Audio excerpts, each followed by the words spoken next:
Сәлеметсіздер ме? Қазір бізде әдебиеттік оқу сабағы.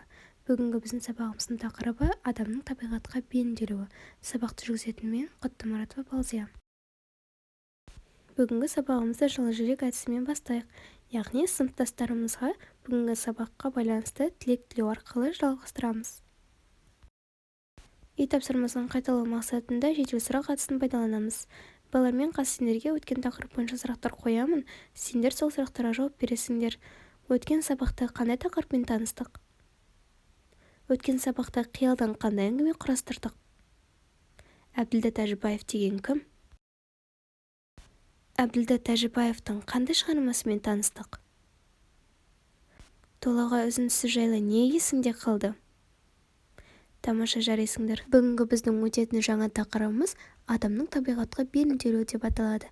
Балалар, бүгінгі тақырыпқа қарап, бүгінгі сабақта немен танысатынымыз туралы болжап көрейікші. Тамаша, жарайсыңдар. Яғни адамның табиғатпен байланысын, адамның табиғаттағы орнын анықтайтын боламыз. Ойыңмен бөліс айтары, жеке жұмыс жасайтын боламыз. Қазір мен сендерге карточка таратып беремін, карточкадағы тапсырманы орындайсыңдар. Яғни адам баласына не керек екендігін жазатын боласыңдар. Түсініп оқу айтары. Кітапта тұрған баспана мәтініне назар аударыңдар. Осы мәтінді мұқият оқып шығамыз. Мәтін бойынша сұрақтар. Мәтін не жайлы? Мәтіннен қарама жазылған сөздерді тауып мағынасын түсіндіріп беріңдерші. Неліктен мәтін баспана деп аталады? Мәтіндегі баспаналардың жайлылығы туралы не айтуға болады? Мәтіндегі баспаналардың қайсысы сен үшін ең қызықты болды? Және де не себепті? Тамаша, жарайсыңдар оқушылар. Ал енді орнымыздан тұрып сергіту жаттығуын орындайық.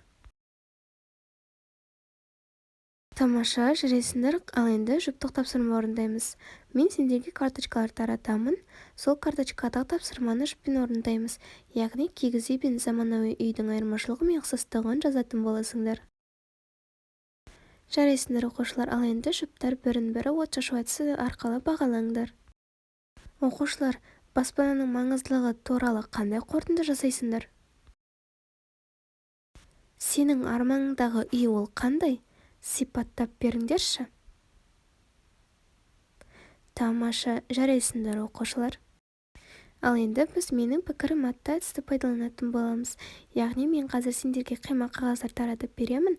Сол қима қағаздарға бүгінгі сабақтан сендерге қызықты болған, сен үшін ең тиімді болған білімдермен, материалдармен бөлісесіңдер.